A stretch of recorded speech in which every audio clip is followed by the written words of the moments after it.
Le tête de Platon, dialogue sur la science, suite. Socrate. C'est que, suivant les principes que nous avons posés précédemment, l'agent et le patient ont engendré la douceur et la sensation qui sont en même temps en mouvement l'une et l'autre. La sensation qui vient du patient a rendu la langue sentante, et la douceur qui vient du vin et qui est répandue en lui a fait que le vin a été et apparu doux à la langue bien portante. Tête. C'est en effet ce dont nous sommes convenus précédemment. Socrate. Mais quand l'agent a pris Socrate malade, n'est-il pas vrai tout d'abord que ce n'est pas réellement le même homme qui l'a pris, puisque c'est d'un homme dissemblable qu'il s'est approché? Oui. C'est donc d'autres produits qui ont été engendrés par Socrate en cet état, et par l'absorption du vin du côté de la langue une sensation d'amertume, et du côté du vin une amertume qui s'y engendre et passe dans la langue. L'un, le vin, est devenu non pas amertume mais amer, et moi, non point sensation mais sentant. Assurément. Pour moi, je ne sentirai jamais aucune autre chose comme je sens celle-là, car si l'agent est autre, la sensation est autre, et elle modifie et rend autre celui qui sent. Et l'agent qui me cause cette sensation ne pourra jamais, en s'unissant à autre chose, engendrer le même produit et devenir le même, puisque s'il engendre un autre produit d'un autre conjoint, il deviendra autre. C'est exact. Et ni moi je ne deviendrai tel par moi seul, ni lui par lui seul. Assurément non.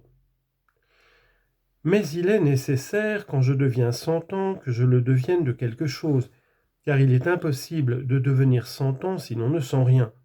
Et de même, l'agent, quand il devient doux ou amer, ou quelque chose du même genre, le devient forcément pour quelqu'un, car il est impossible de devenir doux si l'on est doux pour personne. Cela est certain. Reste donc, ce me semble, que nous sommes ou devenons, selon le cas, dans un mutuel rapport, puisque nous sommes liés l'un à l'autre par l'inévitable loi de notre être, et que nous ne sommes liés à rien d'autre, pas même à nous-mêmes. Il ne reste donc que cette liaison mutuelle, en sorte que, si l'on dit que quelque chose existe, c'est à quelqu'un, ou relativement à quelque chose qu'il faut dire qu'il est ou devient. Mais qu'une chose existe ou devienne en soi et par elle-même, c'est ce qu'il ne faut pas dire, ni permettre de dire à personne. Telle est la portée de la doctrine que j'ai exposée. Rien n'est plus vrai, Socrate. Puis donc, que ce qui agit sur moi est relatif à moi et non à un autre. C'est moi aussi qui le sens et personne d'autre. Naturellement.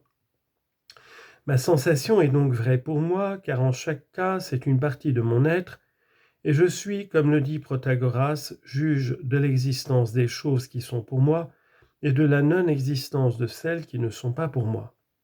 Il y a apparence. Comment donc puis-je, puisque je ne me trompe point, et que mon esprit ne bronche pas sur ce qui est ou devient, n'aurais-je pas la science des objets dont j'ai la sensation? Il n'est pas possible que tu ne l'aies pas. Tu as donc eu parfaitement raison de dire que la science n'est pas autre chose que la sensation, et cette doctrine s'accorde avec celle d'Homère, d'Héraclite et de toute la tribu qui les suit, à savoir que tout se meut comme un fleuve, avec celle du très sage Protagoras, que l'homme est la mesure de toute chose, et avec celle de Théétète, que, puisqu'il en est ainsi, la sensation devient la science. Est-ce bien cela, Théétète? Dirons-nous que nous avons là, si je puis dire, ton enfant nouveau-né, mis au monde grâce à moi? Qu'en dis-tu? Il faut bien le reconnaître, Socrate.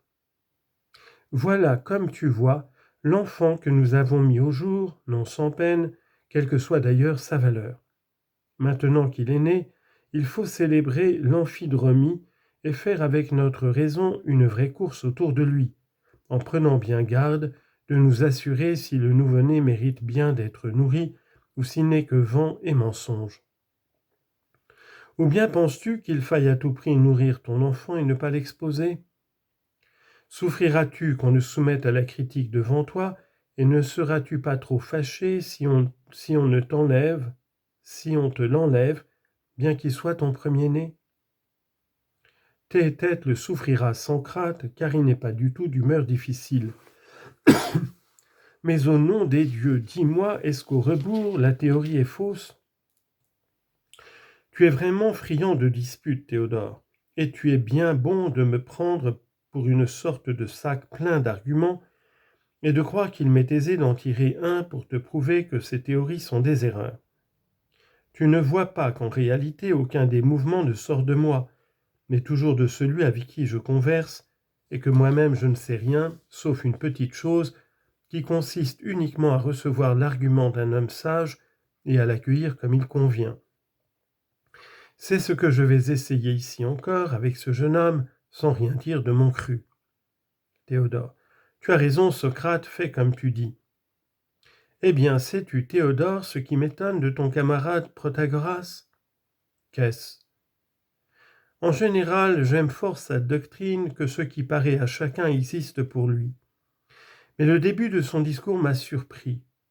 Je ne vois pas pourquoi, au commencement de la vérité, il n'a pas dit que la mesure de toute chose, c'est le porc ou le cynocéphale ou quelques bêtes encore plus étranges parmi celles qui sont capables de sensations. C'eût été un début magnifique et d'une désinvolture hautaine, car il eût ainsi montré que, tandis que nous l'admirions comme un dieu pour sa sagesse, il ne valait pas mieux pour l'intelligence, je ne dirais pas que tout autre homme, mais qu'un tétard de grenouille. Autrement, que dire, Théodore?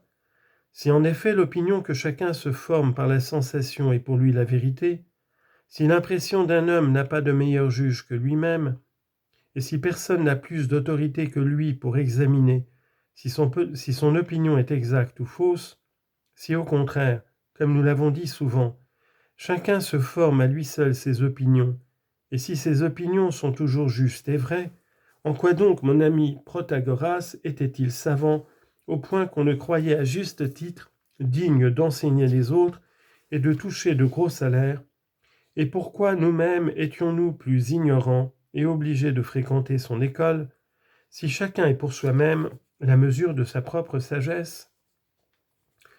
Pouvons-nous ne pas déclarer qu'en disant ce qu'il disait, Protagoras ne parlait pas pour la galerie? Quant à ce qui me concerne et à mon art d'accoucheur, et je puis dire aussi à la pratique de la dialectique en général, je ne parle pas du ridicule qui les atteint.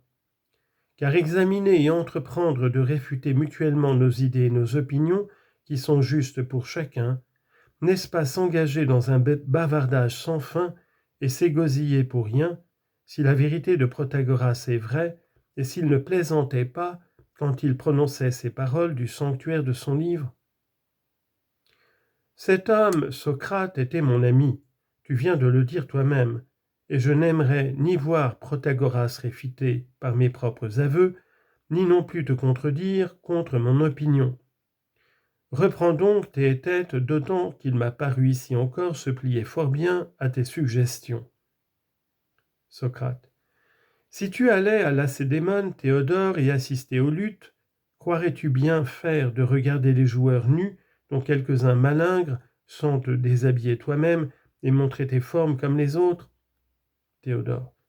Pourquoi non, s'il voulait me le permettre et se rendre à mes raisons, comme j'espère à présent vous persuader de me permettre de rester simple spectateur et de ne pas me traîner dans l'arène maintenant que je suis raidi par l'âge, mais de lutter avec un homme plus jeune et plus souple? Socrate. Eh bien, si cela te plaît, Théodore, cela ne me déplaît pas non plus, comme on dit vulgairement. Il faut donc revenir au sage Théétète. Dis-moi donc d'abord, Théétète, au sujet du système que nous venons d'exposer. N'es-tu pas étonné de te voir devenu si soudainement égal en sagesse à n'importe lequel des hommes ou des dieux? Ou crois-tu que la mesure de Protagoras s'applique moins aux dieux qu'aux hommes? Théétète. Non, par Zeus, je ne le crois pas. Et pour répondre à ta question, cela me surprend étrangement. Quand nous examinions la manière dont ils prouvent que ce qui paraît à chacun est tel qu'il lui paraît, leur preuve me semblait parfaitement juste. Maintenant, j'ai passé tout à coup à l'opinion contraire.